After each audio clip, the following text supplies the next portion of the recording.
sehingga kita bisa memahami apa yang akan disampaikan pada malam hari ini. Baik, eh, kita akan membahas bersama-sama mengenai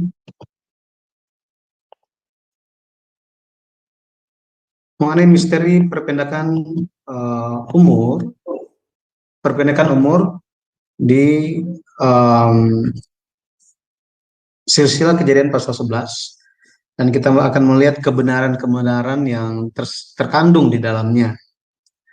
Baik, ketika berbicara mengenai sejarah, sejarah harus memenuhi dua hal, yaitu tokoh itu benar-benar pernah hidup, ada buktinya. Kemudian tahun-tahun kehidupannya dicatat.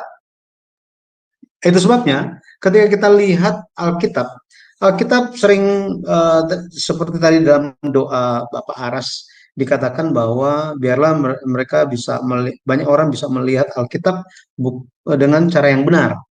Dengan cara yang benar, jadi bukan sebagai dongeng, tetapi benar-benar sebagai firman Tuhan. 1 Petrus 1 ayat 20 sampai 21 dikatakan bahwa kitab-kitab suci ditulis oleh dorongan Roh Kudus, bukan atas pikiran manusia. Itu sebabnya meskipun ada berbagai berbagai latar belakang dengan perbedaan para penulis kitab-kitab, tetapi Roh Tuhan yang menuntun mereka dan mengumpulkan semuanya sehingga bisa disusun sesuai dengan apa yang Tuhan kehendaki. Dan Alkitab itu telah bertahan ribuan tahun, ini telah diserang oleh banyak pihak dan banyak hal, tetapi tetap bertahan sampai hari ini. Haleluya.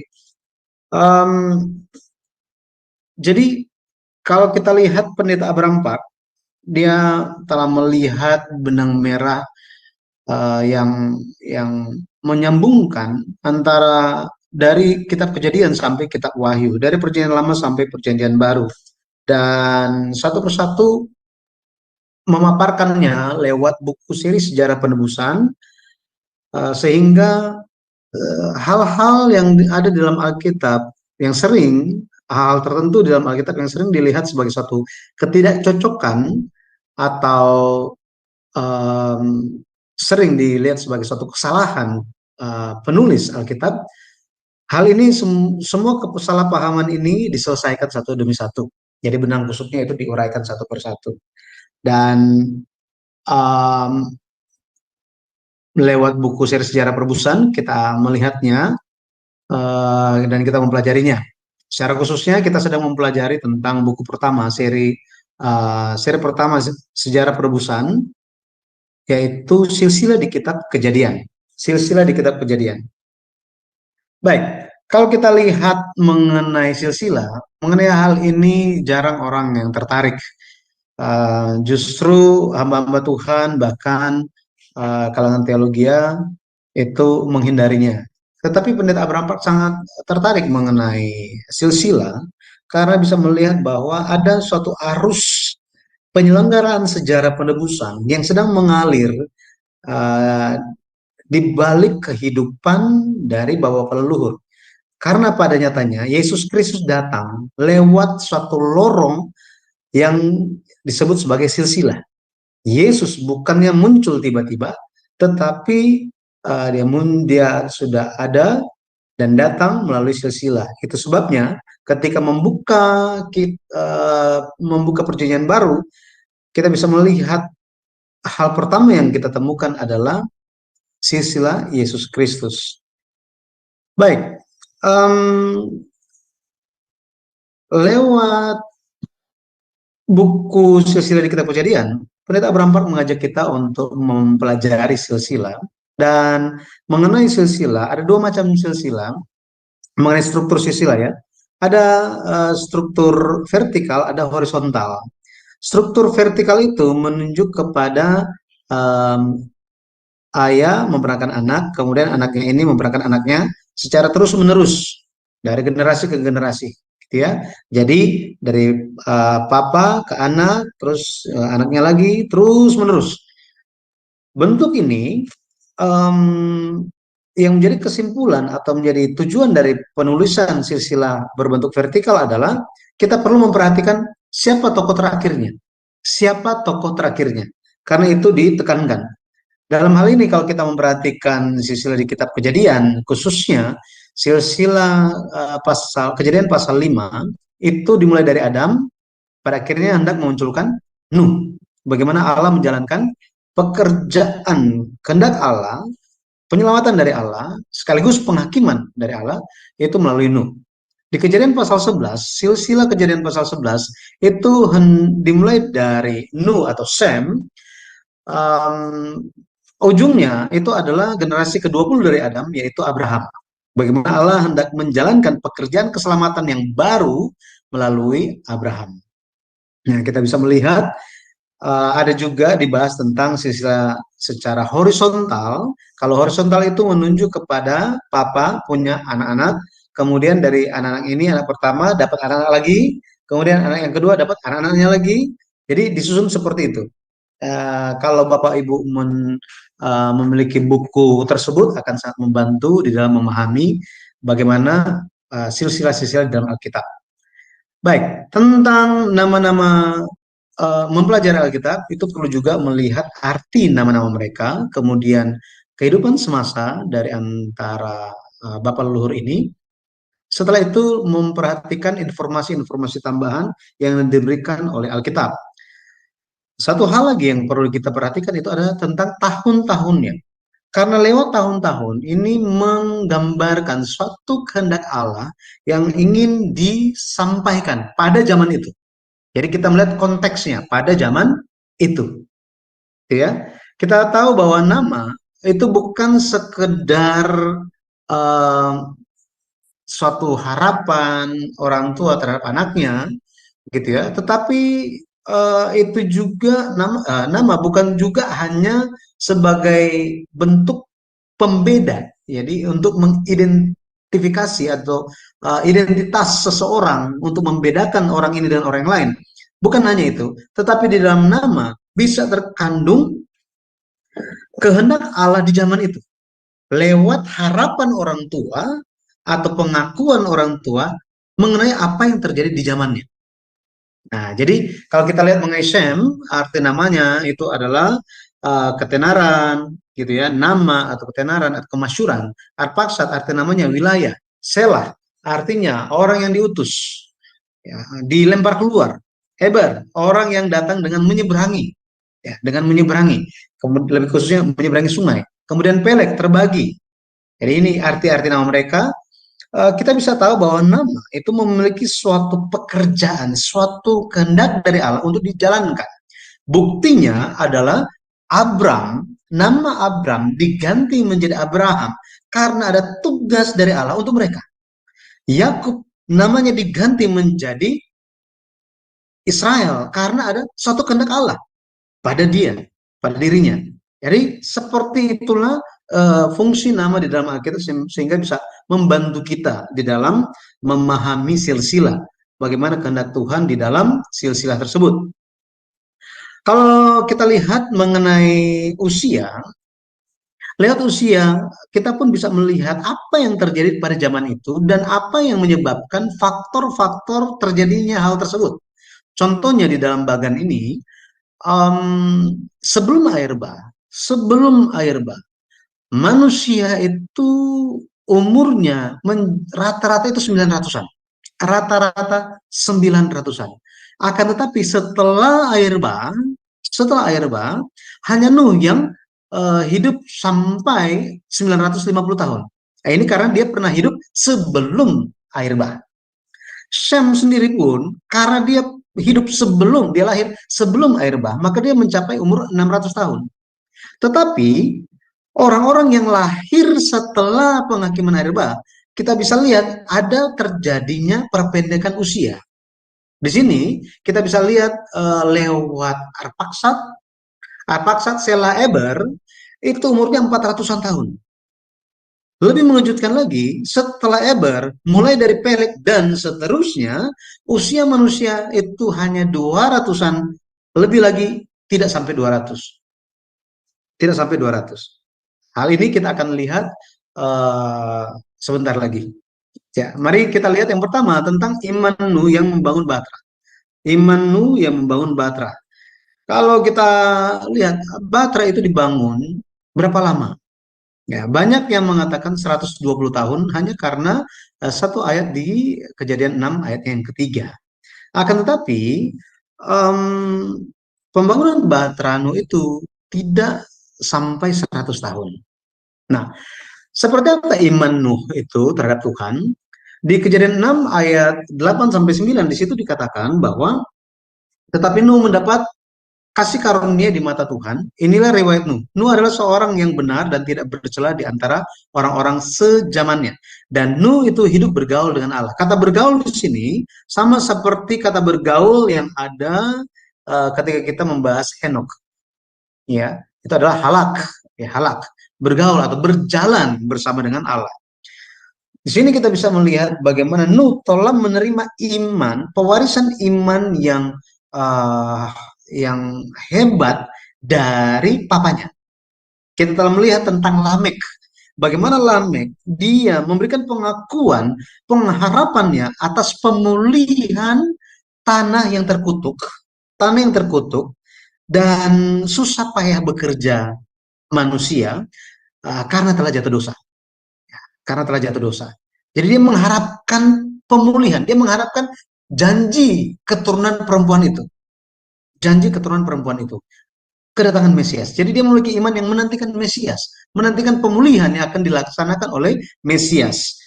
Uh, Lewat Lamek yang demikian di Kejadian 5 ayat 29 kita bisa tahu bagaimana dia telah mewariskan iman dan dari antara anak-anaknya Nuh dia mendapat kasih karunia dari di mata Tuhan karena dia mengikuti jejak iman dari bapak leluhur, ya, bapak leluhur iman. Di Kejadian 6 ayatnya yang ke 17 sampai 18, Allah berkata kepada Nuh, sebab sesungguhnya aku akan mendatangkan air bah meliputi bumi untuk memusnahkan segala yang hidup dan bernyawa di kolong langit. Segala yang ada di bumi akan mati binasa. Tetapi dengan engkau, aku akan mengadakan perjanjianku dan engkau akan masuk ke dalam bahtera itu. Engkau bersama-sama dengan anak-anakmu dan istrimu dan istri anak-anakmu. Di sini kita bisa melihat bahwa um, Nuh, bagi Nuh, Allah mendirikan perjanjian dengannya. Kata perjanjian di dalam ayat yang ke-18 di sini mengatakan perjanjian. Perjanjianku. Perjanjian di sini di dalam bahasa Ibrani itu adalah berit. Berit itu merupakan suatu tindakan atau kebiasaan di timur dekat kuno orang-orang yang akan mendirikan perjanjian. Jadi dua pihak, mereka itu sepakat tentang suatu hal, untuk menegaskannya, mereka mengambil seekor binatang, membelahnya menjadi dua, kemudian meletakkan sebelah menyebelah, setelah itu dua belah pihak berjalan di tengah-tengahnya. Artinya apa? Orang yang akan melanggar akan berakhir seperti binatang itu. Jadi berit menunjuk kepada perjanjian yang mempertaruhkan nyawa. Di sini Allah mendirikan perjanjian. Dan sifat perjanjian ini, kalau kita lihat sepihak, kenapa? Karena dikatakan perjanjianku, beritku, artinya Allah, dia pasti akan menggenapi perjanjiannya dengan Nuh. Apa isi perjanjiannya? Isi perjanjiannya bahwa Nuh bersama dengan anak-anaknya, bersama dengan istrinya Nuh, juga bersama dengan istri anak-anak Nuh, semuanya akan masuk ke dalam bahtera. Maka kita bisa melihat perjanjian Allah merupakan perjanjian keselamatan. Perjanjian keselamatan yang dilambangkan lewat bahtera itu. Dan Allah dengan pasti akan menjalankannya, yaitu pekerjaan penyelamatan itu. Nah, jika kita lihat, Nuh, dia telah taat membangun bahtera. Dia telah taat membangun bahtera. Berapa lama dia membangun bahtera? Kalau kita lihat di Kejadian 11 ayat yang ke-10, Kejadian 11 ayat yang ke-10 dikatakan bahwa ketika Sem berumur 100 tahun, itu sama dengan 2 tahun setelah air bah. Nuh, kalau kita lihat di Kejadian 7 ayat yang ke-11 dikatakan bahwa Nuh berumur 600 tahun ketika air bah itu terjadi. Jadi, maka ketika Sem berumur 100 tahun, ini adalah 2 tahun setelah air bah, maka Nuh sudah berumur 602 tahun. Gitu ya. Kenapa ini penting? Ya, kita akan tahu bahwa berapa umur Nuh ketika Sem lahir. Jadi ketika Sem umur 100 tahun dan Nuh 602 tahun, kita bisa tahu bahwa Sem lahir 100 tahun yang lalu. Betul ya? 100 tahun sebelum Nuh berumur 602. Jadi 602 kurang 100, kita tahu bahwa ketika Nuh umur 502 tahun, Sem lahir. Gitu ya. Sem lahir. Maka kita bisa tahu, ya, kita bisa tahu bahwa waktu air bah itu terjadi, umur Sem itu 98 tahun. Ya, 98 tahun. Maka lewat ayat-ayat ini kita bisa tahu bahwa pembangunan Bahtera itu kurang dari 100 tahun.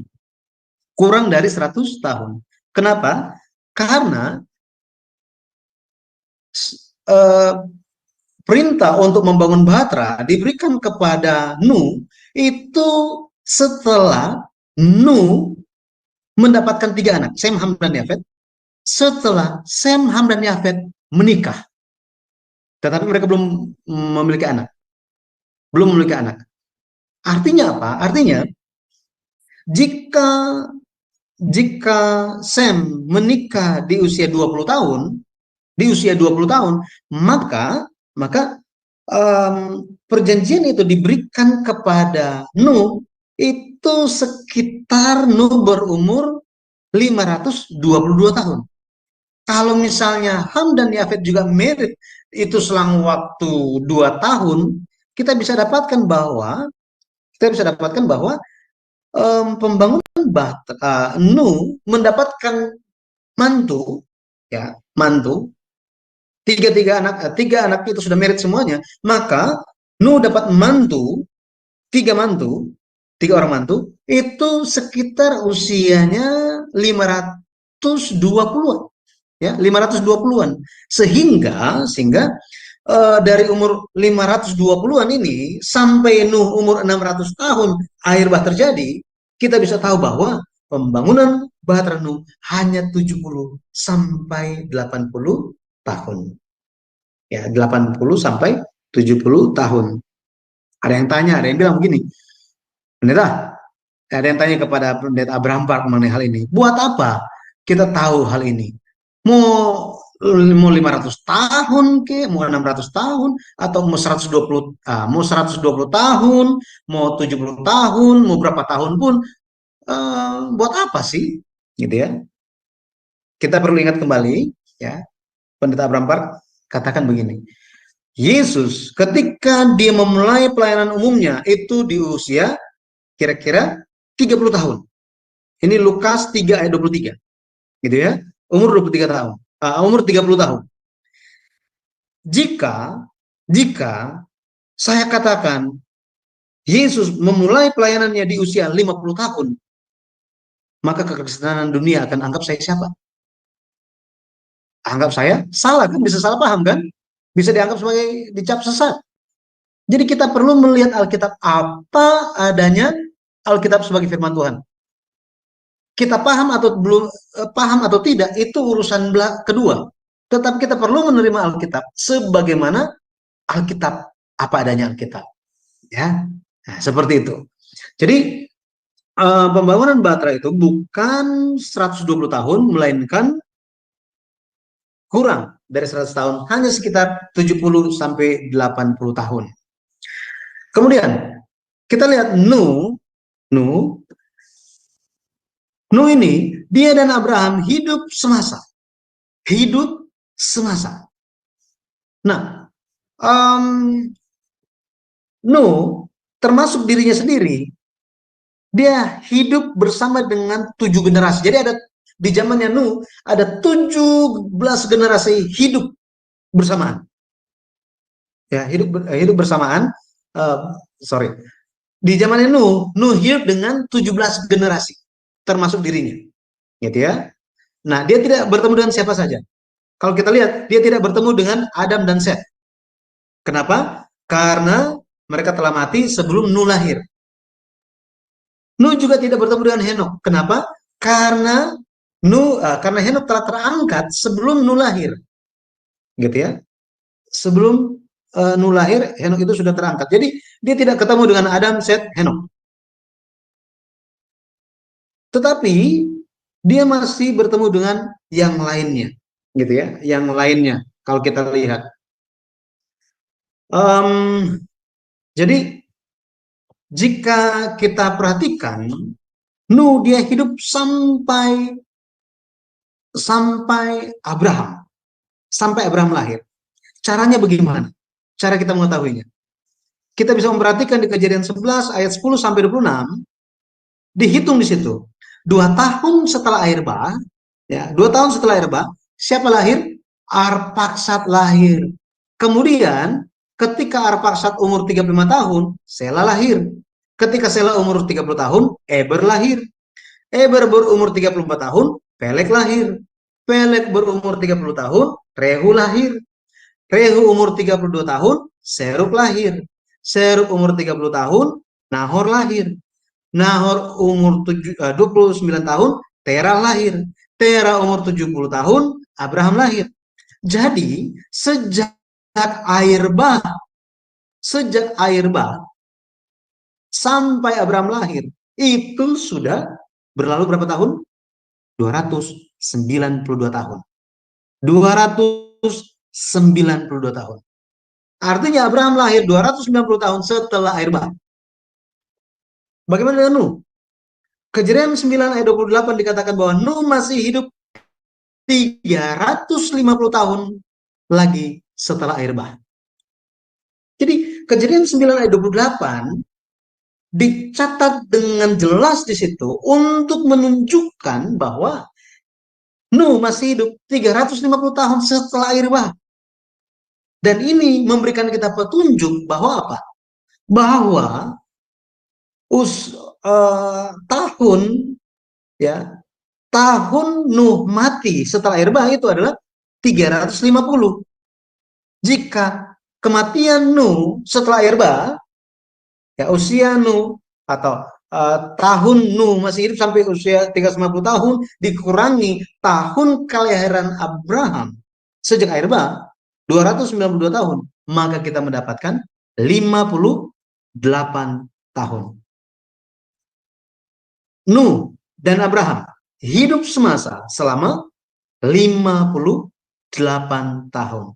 Ini merupakan penyingkapan pertama di sepanjang sejarah dunia. Kenapa ini merupakan suatu hal yang dinyatakan seperti ini, saudara? Bukan untuk menjadi sombong atau menjadi apa, bukan. Tetapi untuk membukakan kekristenan bahwa apa? Bahwa kasih karunia Tuhan itu lewat firman Tuhan, kebenaran-kebenaran yang ada dalam Alkitab ini disingkapkan dengan tujuan supaya kita bisa sadar iman itu bukan muncul dengan sendirinya, bukannya turun dari langit, tetapi iman itu diwariskan. Diwariskan. Memang pada akhirnya Efesus 2 katakan bahwa iman itu adalah kasih karunia Tuhan, hadiah dari Tuhan, hadiah dari Tuhan. Tetapi bagaimana seseorang bisa menerima kasih karunia Tuhan jika tidak ada yang kasih tahu kepada dia tentang Tuhan? Betul ya? Itu sebabnya kita bisa lihat pewarisan iman telah terjadi. Dan hari ini pun di tengah-tengah zaman yang ya sudah serba AI, pewarisan iman itu perlu dipastikan lagi. Perlu dipastikan lagi, ya. Baik. Jadi Tuhan izinkan Nuh itu sampai kepada Abraham agar bisa mewariskan iman yang menantikan Mesias. Sama seperti siapa? Sama seperti Lamek, papanya Nuh. telah memiliki iman yang menantikan Mesias. Jadi kita bisa lihat bagaimana Nuh, ya, bagaimana Nuh memiliki iman dan meneruskan imannya sampai kepada Abraham. Di Ibrani pasal 11, setelah bicara tentang Nuh di ayat yang ke-7, ayat yang ke-8 langsung bicara tentang imannya Abraham. Jadi dihubungkan bagaimana iman itu tidak terputus, saudara. Tidak terputus. Jadi kalau sekarang jadi tantangan, kalau misalnya negara Eropa itu eh, krisis pewarisan iman, Amerika pun terjadi, kita harus berjaga-jaga dan kita harus gerakkan lagi, gencarkan lagi em, pergerakan untuk pewarisan iman ini, saudara.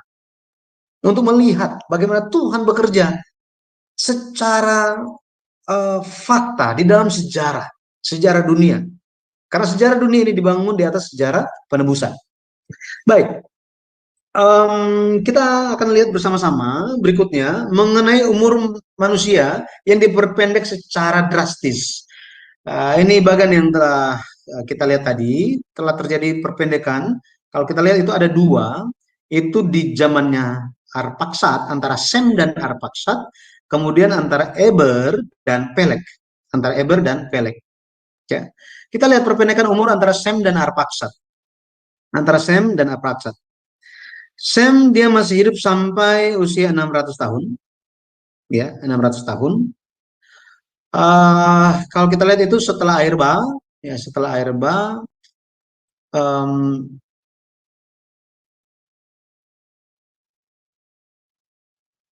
ya. Jadi setelah air bah itu sekitar 404.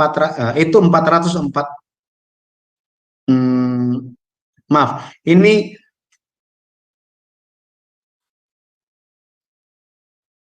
kalau kita lihat, garis yang ini, ya garis ini, garis kematiannya Nuh, ya, garis kematiannya Nuh ini, oke, garis kematian Nuh di sini, oke, baik, mari kita lihat apa yang terjadi atau alasan terjadinya perpendekan umur. Kalau kita lihat umur Sem itu, umur Arpaksad itu hanya sampai 438, Sela itu sampai 433, kemudian Eber itu sampai 464. Ini sekitar setengah, gitu ya, tidak seperti Nuh, ya, zaman sebelum air bah. Apa yang terjadi? Kalau kita lihat alasan yang pertama, terjadinya perubahan topografi atau terjadinya perubahan permukaan bumi. Mazmur 104 ayat 6 sampai 8 dikatakan, dengan samudera raya engkau telah menyelubunginya, air telah naik melampaui gunung-gunung, terhadap hardikmu air itu melarikan diri, lari kebingungan terhadap suara gunturmu, naik gunung, turun lembah ke tempat yang kau tetapkan bagi mereka. Kalau kita lihat tsunami di Jepang, zaman dulu, gitu ya, di tahun 2011, dikatakan seluruh pulau Jepang itu, peneliti-peneliti mengatakan bahwa terjadi pergeseran atau perubahan itu sampai 2,4 meter. Nah, bisa bayangkan kalau misalnya satu bumi ini banjir, kayak apa yang terjadi, betul ya? Banyak perubahan yang telah terjadi, gitu ya. Banyak perubahan telah terjadi. Ekspresi oleh Mazmur ini sedang membicarakan tentang apa yang terjadi waktu banjir besar itu, waktu air bah itu terjadi. Air telah naik melampaui gunung-gunung, kata. Samudra raya engkau menyelubunginya, ya. Seperti ini, perubahan topografi. Kemudian terjadi juga perubahan iklim. Perubahan iklim. Kejadian 8 ayat 22 dikatakan, selama bumi masih ada, takkan berhenti-henti musim menabur dan menuai, dingin dan panas, kemarau dan hujan, siang dan malam. Jadi sebelum air bah, ini belum ada musim. Belum ada musim. Ya, apa adanya, baik adanya karena kalau kita lihat eh, cuaca di bumi itu masih baik, masih bagus. Bumi masih bersahabat, gitu ya, masih bersahabat. Cuacanya masih bersahabat dengan manusia pada waktu itu. Akan tetapi setelah perubahan iklim, setelah air bah itu terjadilah perubahan iklim. Di sini kata dingin ini menunjuk kepada suatu kondisi ekstrim yang sangat dingin. Kemudian kata panas di sini menunjuk kepada em, eh, keadaan yang sangat panas, gitu ya, sangat panas. Hal-hal yang seperti ini terjadi. Makanya zaman sekarang, kalau kita lihat muncul penyakit-penyakit yang aneh-aneh, itu bukannya karena hari ini, gitu ya, tetapi sejak dulu telah terjadi perubahan-perubahan ini makin parah dan makin parah dan makin parah. Seperti ini, makin parah dan makin parah. Terjadi perubahan iklim tersebut, ya. Em, Kalau kita perhatikan di Kejadian 7 ayat 11, dikatakan bahwa pada waktu umur 600 tahun, pada bulan yang kedua, pada hari yang ke-17 bulan itu, pada hari itulah terbelah segala mata air dan samudera raya yang dahsyat, dan terbukalah tingkap-tingkap di langit. Di sini terbukalah tingkap-tingkap di langit. Jadi di langit itu, di atmosfer itu ada air, ada lapisan air yang melindungi manusia dari eh, sinar matahari, ya, melindungi manusia dari sinar matahari. Akan tetapi setelah air bah itu, setelah di sini terbukalah, bahasa asli itu tersobek, gitu ya. Maka yang eh, memfilter, ya, memfilter sinar matahari itu menipis dan menipis dan makin parah sampai hari ini, gitu ya. Eh, kita bisa melihat hal-hal tersebut terjadi, dan menurut penelitian bumi ini telah terjadi kemiringan, ya, kemiringan sekian derajat, ya. Itu bisa dicek di internet, itu ada, ya, penelitian itu, bahwa bumi itu udah bukan lagi pada porosnya itu tegak lurus, tetapi terjadi kemiringan, gitu ya, terjadi kemiringan sehingga musim pun terjadi.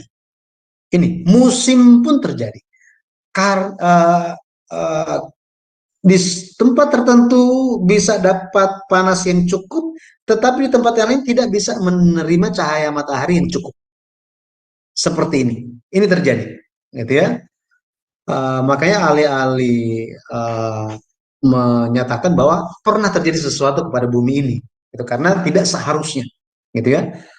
Hal ini yang menyebabkan pada akhirnya matahari itu menjadi tidak bersahabat dengan manusia dan menyakiti manusia. Wahyu 7 ayat 16 menyatakan bahwa matahari atau panas terik tidak akan menimpa mereka lagi. Jadi akan ada pemulihan yang terjadi di hari ketika Tuhan menyelesaikan segala sesuatunya. Gitu ya. Ini yang kita harapkan. Ya, langit baru, bumi baru, ya, Yerusalem baru untuk kita semua pada akhirnya.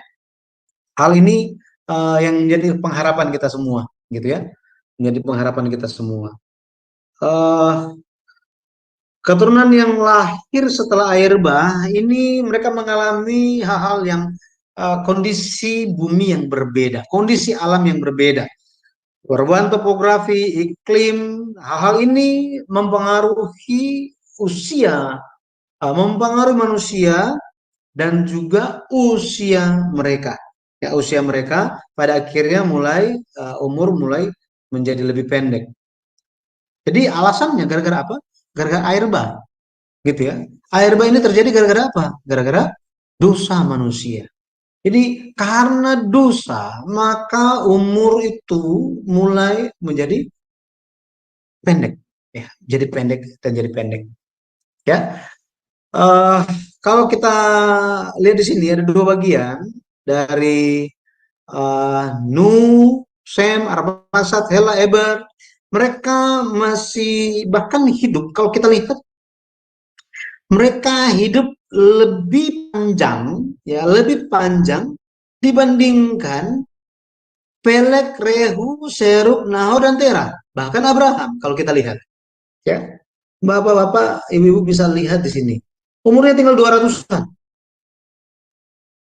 Tinggal 200-an. Bapak pelur Sem, Arpaksad, Sela, Eber masih hidup mereka, tetapi Peleg, Rehu, Serug, Nahor, Tera, bahkan Abraham itu mulai sudah mati lebih dulu, gitu ya, dibandingkan bapak pelur ini. Apa yang terjadi? Apa yang terjadi? Ya, pengurangan usia yang pertama itu karena air bah. Pengurangan usia secara drastis yang kedua itu terjadi karena hubungannya dengan pembangunan Menara Babel. Pembangunan Menara Babel. Peleg, dia hanya mencapai 239 tahun, Rehu 239 tahun, Serug 230 tahun, Nahor 148 tahun, Tera 205 tahun. Nah, kalau kita lihat mereka dimulai dari Peleg, umur manusia tiba-tiba dikurangkan menjadi 200-an. Ya. Kenapa? Ya. Kenapa? Karena kita bisa lihat ada hubungannya dengan dosa. Kalau kita baca di Yosua 24 ayat 2 sampai 3, Yosua 24 ayat 2 sampai 3,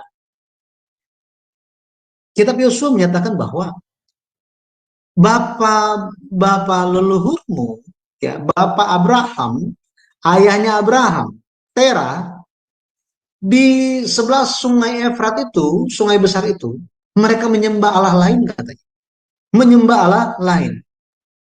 Jadi mereka di zamannya Tera, itu penyembahan berhala, itu telah masuk ke dalam keturunan Sem. Ini dimulai sejak kapan? Dimulainya sejak kapan?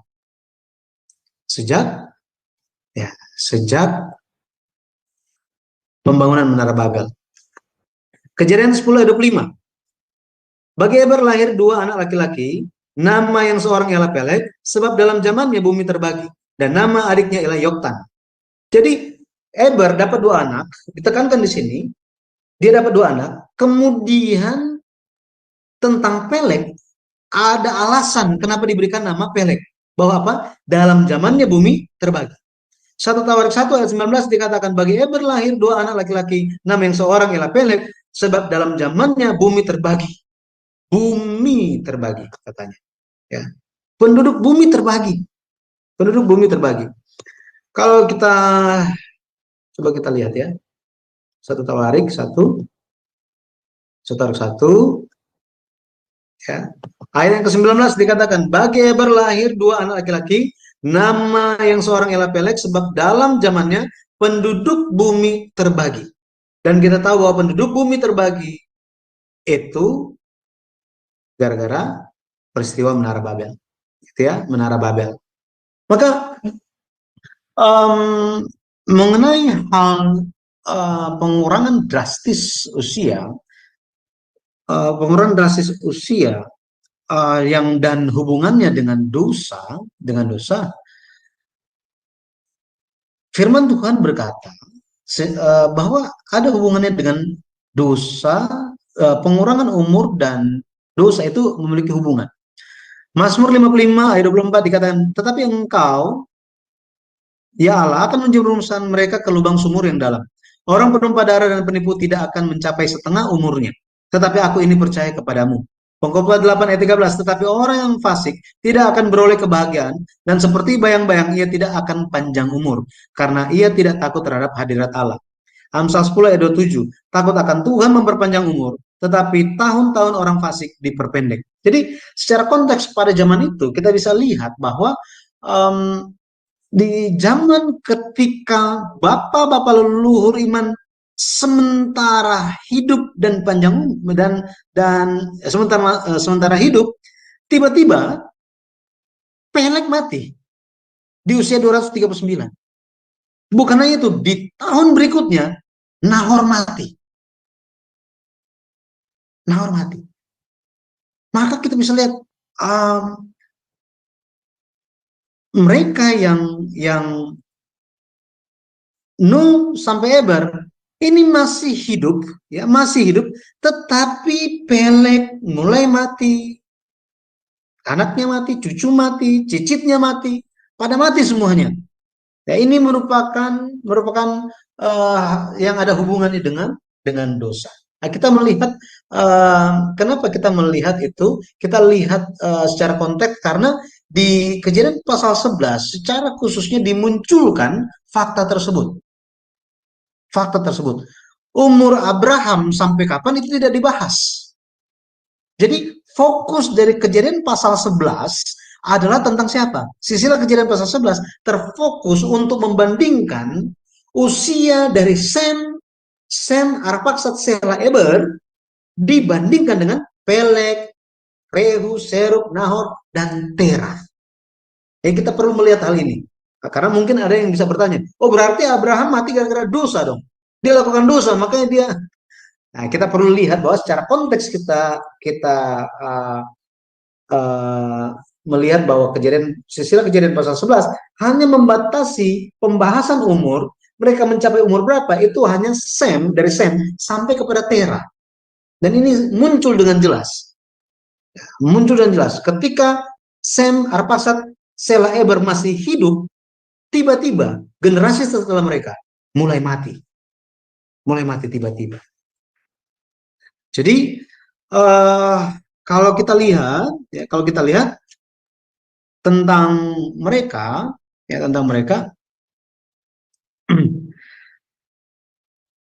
Dr.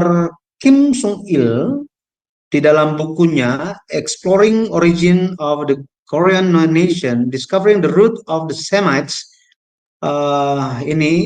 Research Institute for Creation History tahun 1997, terbitan di Seoul, dikatakan bahwa setelah Nimrod berkuasa atas seluruh dunia, dia ingin membangun sebuah menara yang dapat meninggikan namanya di antara umatnya dan mencegah mereka memberontak terhadap dirinya. Akan tetapi, pemberontakan tersebut mustahil dapat dilakukan tanpa teknologi konstruksi yang sangat teliti dan terperinci dari suku Shem. Jadi, dari sejarawan mengatakan hal seperti ini. Gitu ya, sejarawan mengatakan seperti ini. Ketika melihat tentang usia-usia tersebut, ya, usia-usia tersebut. Maka Pelek dari keturunan Saleh Shem, dia ditipu atau terpedaya, ya, jatuh dalam pencobaan untuk ikut dalam pembangunan Menara Babel. Kita telah lihat ayatnya di Kejadian 10 ayat 25, 1 Tawarik 1 ayat 19 dihubungkan tentang Pelek ini dan diserahkannya penduduk bumi atau bumi terbagi. Dan ini juga memiliki pengaruh tentang pembangunan Menara Babel. Ini merupakan suatu dosa di hadapan Allah. Kejadian 11 ayat yang keempat dikatakan apa? Coba kita lihat. Kejadian 11 ayat yang keempat dikatakan, juga kata mereka, marilah kita dirikan bagi kita sebuah kota dengan sebuah menara yang puncaknya sampai ke langit, dan marilah kita cari nama, supaya kita jangan terserak ke seluruh bumi. Kata kita di sini muncul sampai 1, 2, 3, 4. Untuk siapa? Untuk kita. Cari nama untuk kita. Jadi untuk siapa? Untuk kita dan untuk kita. Hanya berfokus kepada manusia, kalau kita lihat. Jadi, mereka hanya mengedepankan nama mereka sendiri. Dengan kata lain, mereka tidak ingin membuat nama Tuhan itu dimuliakan, terkenal, tetapi mereka mencari nama untuk meninggikan diri mereka sendiri. Hal ini merupakan suatu tindakan langsung untuk menantang Allah. Menantang Allah. Yang kedua, mereka tidak taat kepada firman Allah untuk memenuhi bumi. Kejadian 1 ayat 28, perintah Allah kepada manusia itu adalah supaya mereka memenuhi bumi. Bukannya terpusat kepada satu daerah. Bahkan setelah itu Allah berikan berkat dan perintah yang sama kepada Nuh dan keluarganya di Kejadian 9 ayat 1. Penuhilah bumi, beranak cuculah dan penuhilah bumi. Tetapi mereka hanya ingin di Babel aja, jangan pergi kemana-mana. Hal ini merupakan suatu bentuk bahwa mereka tidak ingin mendengarkan nasihat dari bapak leluhur iman mereka. Ingat, di zaman itu Nuh masih hidup, Sem masih hidup. Mereka merupakan saksi mata sebelum dan sesudah akhir bah. Mereka telah menyaksikan penghakiman Allah yang begitu dahsyatnya dan belas kasih penyelamatan yang mereka terima dari Allah. Mereka sampaikan kedua hal itu tentang penghakiman Allah dan juga kasih setia Allah. Cuma di zaman itu orang tidak mau mendengarkan. Mereka ingin mencari keselamatan untuk diri mereka sendiri. Mereka berpikir bahwa apa? Kenapa mau dibangun tinggi-tinggi untuk jaga-jaga kalau Tuhan kirim air bah lagi. Itu ya, bikin tinggi-tinggi. Supaya apa? Supaya terhindar dari penghakiman Allah. Artinya mereka tidak percaya kepada janji Allah yang berkata bahwa Allah berjanji tidak akan menghakimi dunia dengan air lagi. Tapi mereka tidak percaya. Ya, jaga-jaga aja. Kalau Tuhan lupa gimana? Nah, hal seperti ini terjadi. Ya,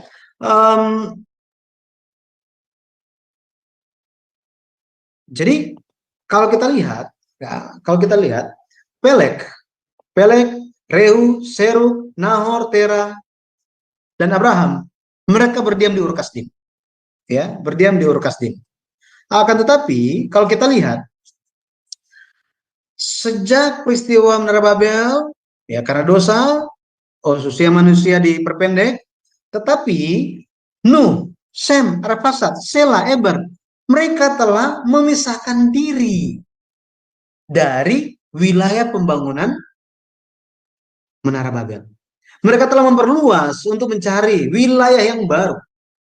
Kalau kita lihat, mereka telah pindah dari mana ke mana? Dari wilayah Ur Kasdim, mereka telah pindah ke Aleppo. Ini satu jarak sekitar 1.000 km. Kenapa Eber menempuh perjalanan yang begitu jauh? Karena anaknya dan orang-orang di zaman itu, mereka ikut tren yang sementara viral, membangun Menara Babel, mengikuti Nimrod, keturunan Ham. Ini terjadi, ya, ini terjadi pada zaman itu. Tetapi kalau kita lihat, Eber, ya, Eber, akar katanya itu adalah Ibri yang memiliki arti menyeberangi, menyeberangi. Kata Ibrani berasal dari kata Ibri ini. Bahasa Inggrisnya Hebrew. Hebrew. Kalau Indonesia Ibrani, Ibri, Hebrew, Ibrani. Ini akar katanya sama dengan kata Eber. Eber. Nah, kalau kita lihat Abraham, dia juga disebut sebagai orang Ibrani. Kejadian 14 ayat 13 dikatakan apa? Kemudian datanglah seorang pelarian dan menceritakan hal ini kepada Abram, orang Ibrani itu. Artinya apa? Abram, orang yang telah menyeberangi sungai. Yang menyeberangi sungai.